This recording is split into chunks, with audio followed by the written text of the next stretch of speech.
everybody. Welcome back to another episode of Card Talk, a podcast where we spend just a little bit of time talking about superlatives in the month of February. I'm your host, Dave Walsh. And I'm Grant Thompson, just along for the ride. And I'm Ted Bannock, and I love talking about superlatives. That's what we're going to be doing on this episode. Spoiler alert. Yeah, so also... Yes, Grant? Just going to say I haven't got enough whiskey for this. Oh, okay. Oh, poor Grant Really, stuck at really 2 o'clock in the morning recording these things. Yes, but it's cool. We're gonna barrel through it. He's a trooper, and we're also gonna be thanking our patrons on this episode, like we do on all our other episodes. That's what we're gonna do. Is we're gonna do it. We will. We're up to 28 patrons. Would you believe it, Ted? We are going to thank all 28 of them, and I'm going to try to do it in one breath. You ready? Go for it. Thank you to Reagan, who is new, Robert, Brandon, Scott, Joe, Alex, Edmund, Peter, Niall, Carl, Vardine, James, Jake, Joshua, Matt, Russ, Justin, Jason, Kyle, Daniel, Mike, Robert, David, Sean, Lou, Phil, Joseph, and Dominic.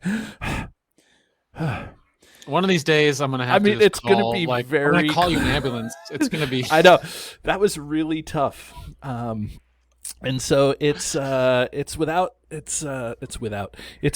support from you all, the patrons, that allows this show to continue to go and allows for us to do awesome things for the community, like our extravaganza month, where we're giving away all sorts of prizes for people who filled out the survey and people who are patrons. There's all sorts of stuff that we're giving away this month, so that's pretty awesome. And Ted, I think you ran into a patron, right? Yeah, out and about in the world of Lord of the Rings. So I'm going to give a shout out to my boy Scott. We played Hunt for the Dreadnought during the last League of Cooperative Gaming convention. So he joined. It was actually a double patron. It was Justin and Scott. We got to do a double patron attack on the Hunt for Dreadnought epic multiplayer, which was a blast. So it was a real fun game. So great to play with you, Scott, and thanks for being a patron. Yeah, patrons are really cool. Not only are they, the whole community is really cool, but it's just really nice to have a patron community that appreciates what we do. So thank you to all our patrons. And if you want to become a patron, just join right here at patreon.com/cardtalk2018 right here. There's our thing. And all this month, you guys know that we have been doing Superlative February, where we have been ranking the best and the worst. And last week we talked about tactics. And, we're used to trying to put all these things together, and we gave out a survey, and the survey had 130 responses. I couldn't believe it. I was floored. 130 responses. And so each week we're going to tackle a sphere, and we're going to do 3 shows per sphere, talking about everybody's favorites, everybody's best, everybody's worst, things like that. And then we're going to do a +1 show, which so we have 12 episodes +1, which will actually air probably the first week in March, so it's a little overtime here for Superlative February.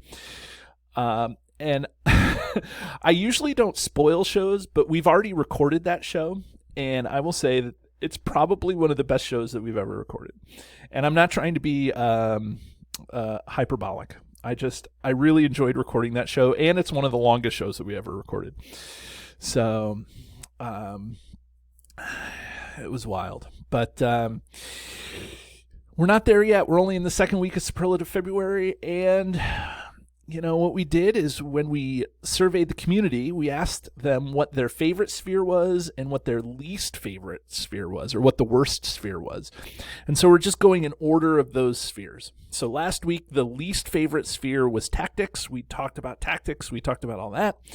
And so this week, the second worst or the third favorite sphere, I don't know, whichever one you want to call it, was leadership, which I guess that's true.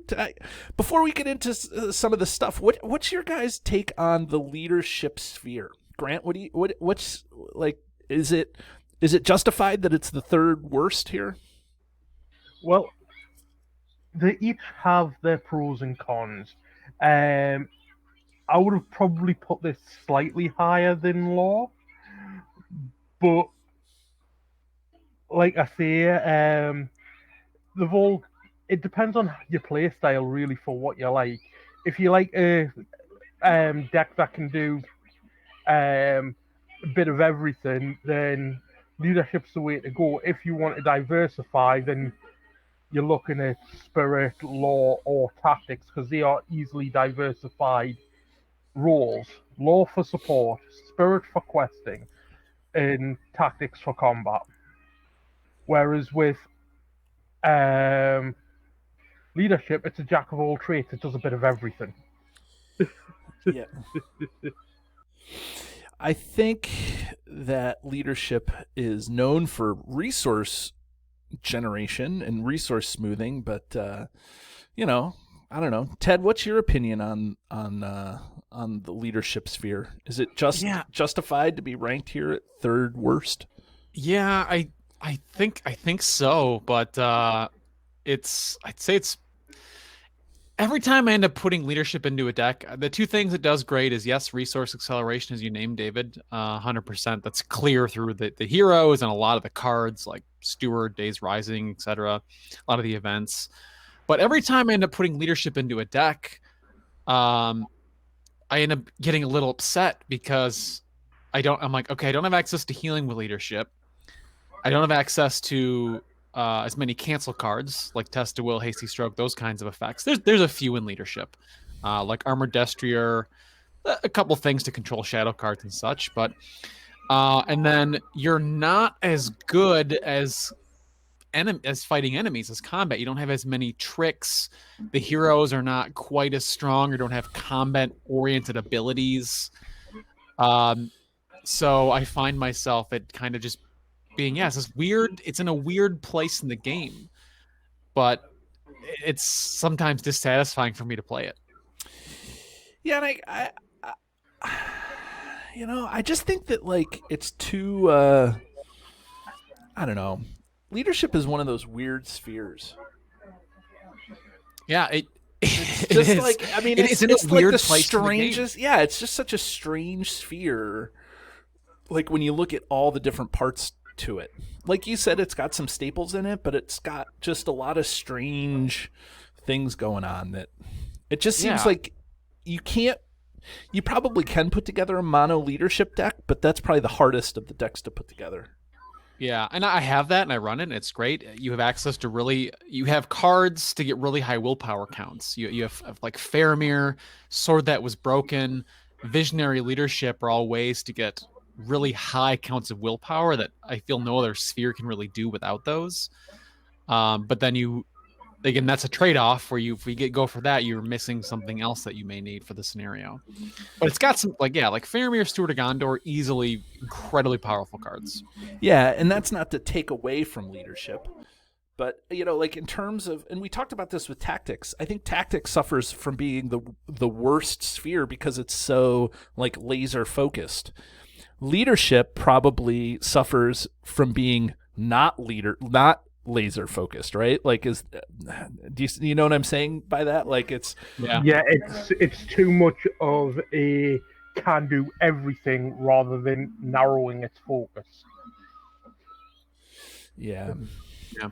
But no, it's still got some great heroes. It's got some great cards.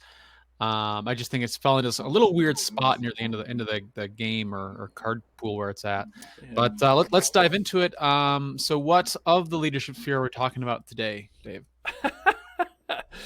Well, we're gonna talk about the heroes from the leadership sphere because the leadership sphere, I feel like the first show of the week we'll start off with the heroes, and so I'll let you guys decide here.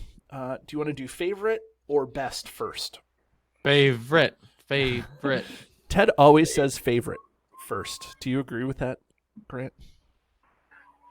I agree with that statement. That Ted always picks favorite first, but I'm not bothered.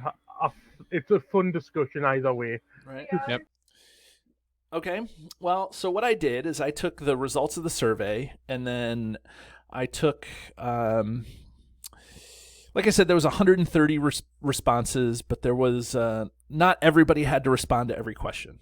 But there was definitely a couple of very clear favorites out there. So we'll save our family feud for the end of the show. But but what do you think one of the favorite heroes is, Grant? If you had to guess. I'd like to say Erkenbrand. He's recently become one of my favorite heroes. Erkenbrand did not make the list in terms of favorites. Somebody mentioned Erkenbrand once or twice, but he did not well, okay. So there was 4 people who mentioned Erkenbrand. So, but that's way down on the list. Grant, your Erkenbrand was there, but it wasn't one of the more popular things. Ted, what do you think the community said? I Keep think in mind that's different than what you think. Right, exactly. I think as far as favorites, I'm going to go with Celeborn because Sylvan is a popular archetype, and he completely fuels the whole thing. Yeah. So Celeborn and Thranduil tied with 6. So they were the lowest that I tallied on the list. So there's 5 more above them. Oh, okay. All right. So, interesting. Korrigan? Korrigan was second on the list. Aragorn, the core version of Aragorn, was second on the list. 16 people. There's one person higher up on the list. So, really, Ted, what do you think? Well, you know what? He's a bit of a newer hero, and I'm going to go with Leadership Frodo because he's a little newer, and I think he's got kind of I think people are going to be preferring him. He can trigger some fun things with his readying, right? You get to ready a hero, so I'm going to go with Leadership Frodo. He's not. People mentioned him, 1 or 2, right, but not on the list. Okay. All right. Well, then I give up. Who is? I think it might be Sam. Samwise Gamgee, number 1 on the list, 23. Oh. And actually, he was rated on our show as one of the the first or one of the first One Ring heroes in the game. And so I stand by that, although I think it would be for different reasons at this point. He's just so fun. I just enjoy anytime Sam makes it on the list or makes it in my deck. It's just a lot of fun to play. Yeah, he's certainly a bargain. His 8 threat, 3 willpower, and then his ability to ready for the reasons that you need him to ready, which is combat, right, and boost his stats. He's efficient in that manner. Yeah, he's good. There's 3 more on the list if you guys want to give him a shot. I'm surprised you haven't mentioned one of them. Eomer? Eomer was on. People mentioned Eomer, but he wasn't. He didn't get a lot of mention. Okay. We're gonna have okay. So the one that I'm shocked that you guys didn't say was Dine, Leadership Dine. Oh yeah, people love their dwarves too. People love their dwarves, and it's early on. And as we established last week, there's a lot of new players that are filling this out. So yeah, Dine is really feeds that dwarf archetype crazy. Yeah, he does. And then Corset Theodred isn't a surprise with all those same things. Corset Theodred, I'd expect to see on the list.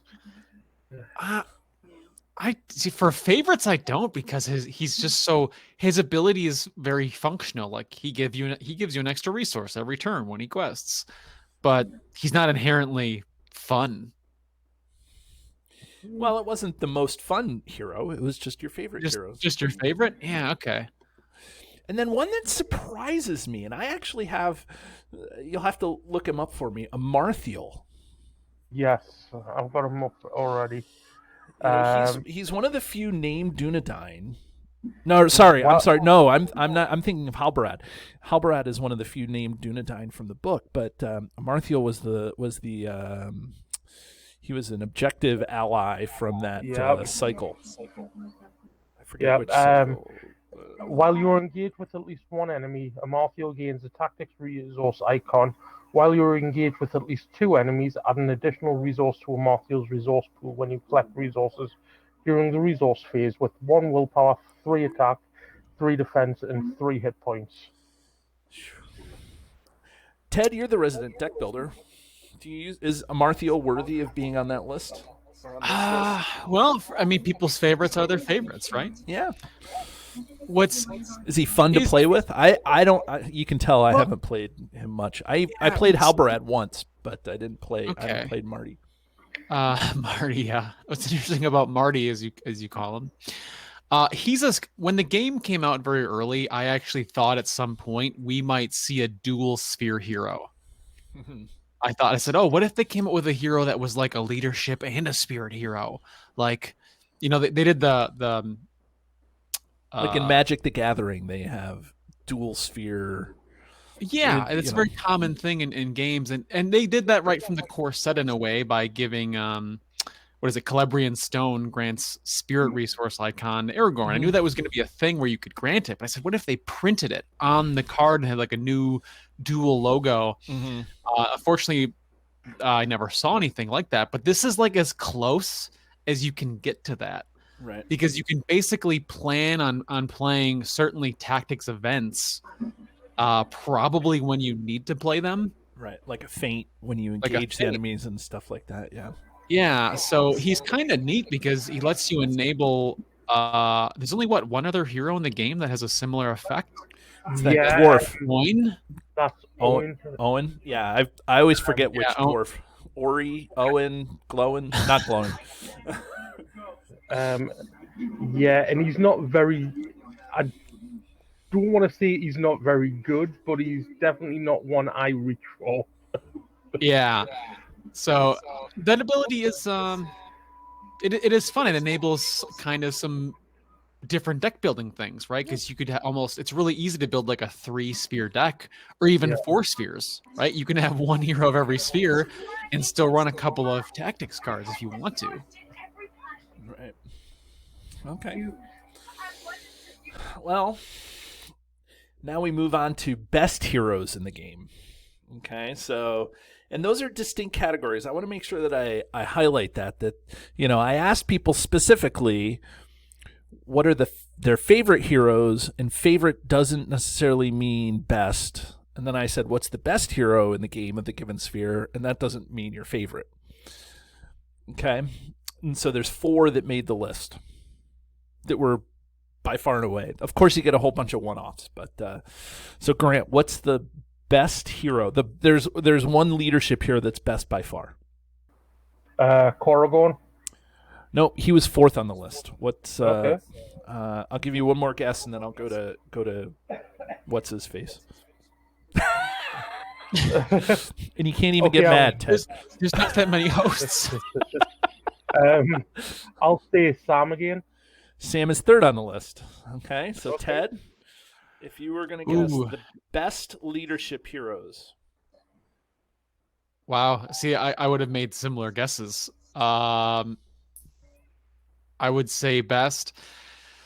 I'm gonna go with, man, that's really tough. All right, I'm gonna say Gildor. Nope. 1 or 2 people said Gildor. One more guess. My other then guess is going to be Heirluin. Heirluin, a couple people guessed. But you guys neither of you said anything about not even close. The dwarves. Not even close. The dwarves. We just talked about this guy. We've forgotten about them because they're so old. I know. That's the thing, right? Ancient dwarves, dude. I didn't forget about them. It's just the fact that you were leaving it for Ted. You were like, "Oh, I'll let Ted do it because Ted'll." No, it was more the fact that I'm thinking of the entire card pool. There are more. There's more diversity now than what there was when I started playing the game.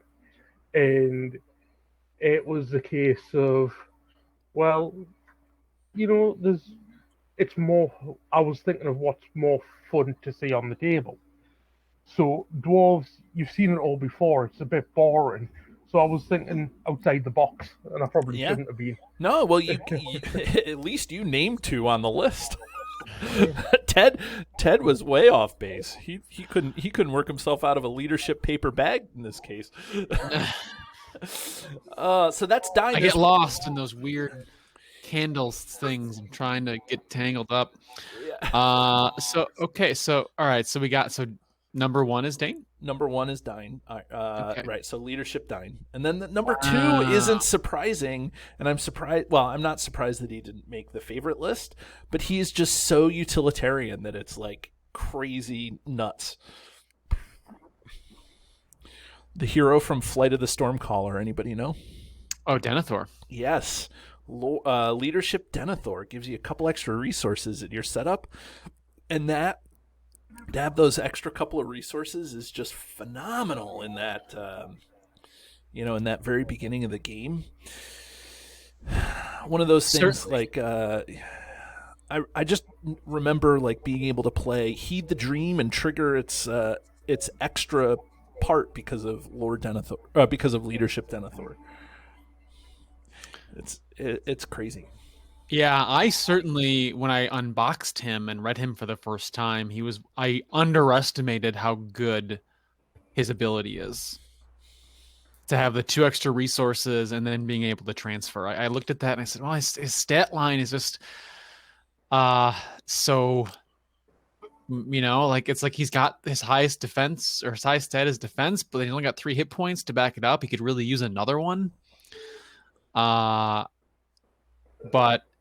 yeah, it can really enable sort of some combos first turn, and being able to transfer his resource away to either one of your heroes or another player's heroes that has the Gondor trait can be incredibly useful too.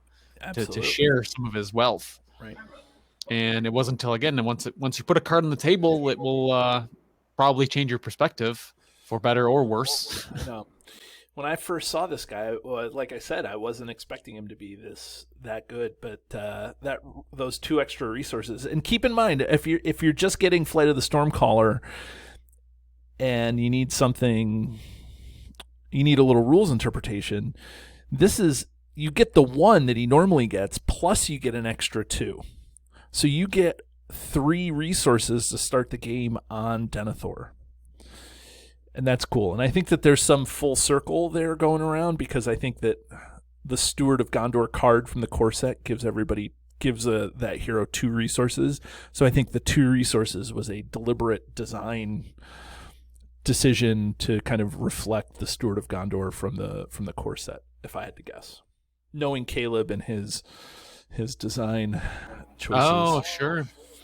Yeah, he's neat too, because if you decide to splash a leadership hero, and you splash him, he can let you play Steward of Gondor first turn without having a second leadership hero, right? If you got 2 lore heroes in Denethor, and then you can play that, on one of your lore heroes, like first turn if you get in your opening hand.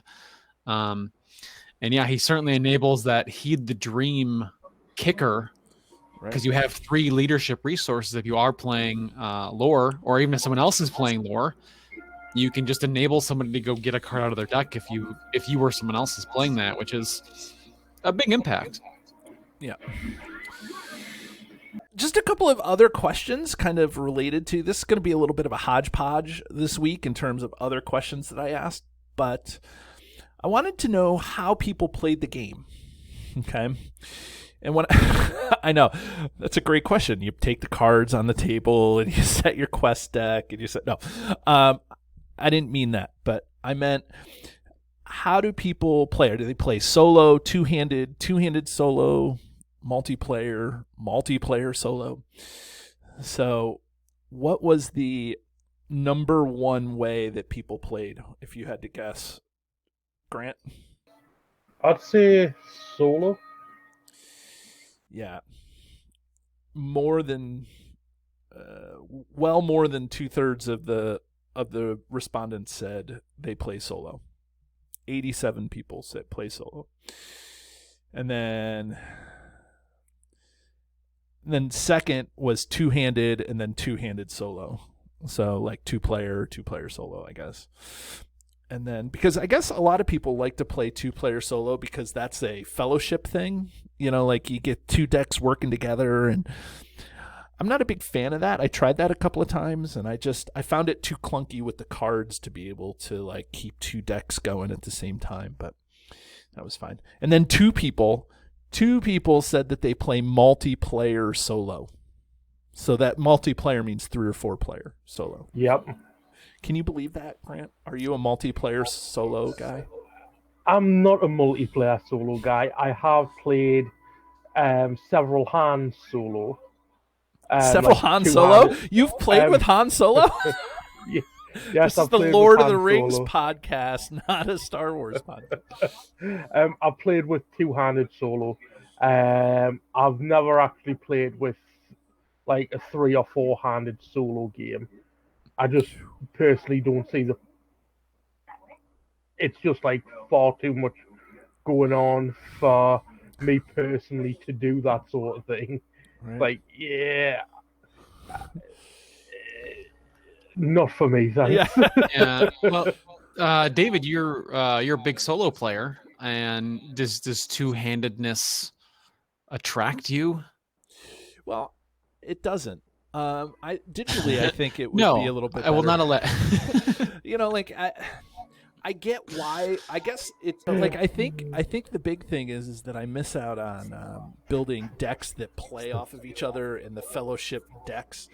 And when you're playing a solo deck, you really have to do it all, and that really kind of hampers your deck building ability. But I don't know. I mean, I wouldn't mind revisiting 2-player solo, but multiplayer solo I don't think is my. That's my bag. I've done two-handed before, and I'm like, this is a lot of work. I got tired halfway through. It is definitely a lot of work. I mean, I've done like video gameplay when I first started playing Lord of the Rings on a two-handed solo video, and it's just so much work and effort, even on OCTGN, where you don't actually have to have the physical space for it. It is still a lot of work. Yeah, it's almost harder on OCTGN to set it up because you have to share your hands and give control and do all that stuff. It's almost like you might as well just put the cards on the table and play your 2 decks. Yeah. And the other kind of hodgepodgey question that I asked is, if you're going to build a deck and test it against a scenario, what scenario are you picking? So, Grant? Me personally, a go-to favorite of mine is Journey Along the Anduin. And you know what? That's a community favorite. 25 people going to play Journey Along the Anduin. And again, I will say, Ted, that I got, because I'm going to ask you, of course, I did get like one-offs of everything, like Wastes of Eriador, Karn Doom. People just like to test against different things and things like that. Yep. So, but Ted, when you build a deck, what do you like to test it against? A lot of people, including myself, go to Escape from Umbar as a test scenario. Right, and that's the second most popular one. There you go, Ted. Yeah, See, when I didn't put you on the spot, you seem to do well. Yeah, it's Escape from Umbar and Journey Along the Anduin.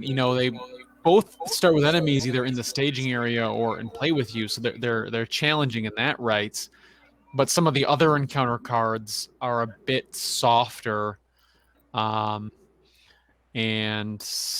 they're more, I think, just kind of balanced scenarios. You're not overwhelmed by one thing or another. It's not too many enemies or too many damaging treacheries, or things you have to manage.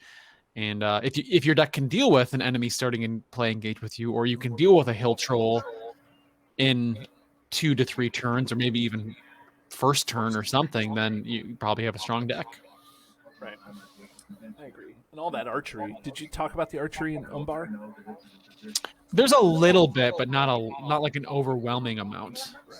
That's why I feel it's a good test scenario and why the community thinks so. Right. Because a couple of the enemies have it, and that's like it. But there's not so many of them in play at one time, generally. Right. Do you have a test scenario that you like that's not one of these two? I feel there's one. The one out of Weather Hills, believe it or not. Hills. Is that the one with the day-night mechanic? No, that's Way Severiador. Weather Hills is out of the 5th cycle deluxe box that I can't remember the name. Angmar Awakens cycle, Lost Realm. Angmar Awakens cycle, Lost Realm is the one, and that one to me is like a more Middle Earthy themed combat. You know, like it's very. The scenario's like go hunt orcs. Like there's a card called Hunting the Orcs. Right.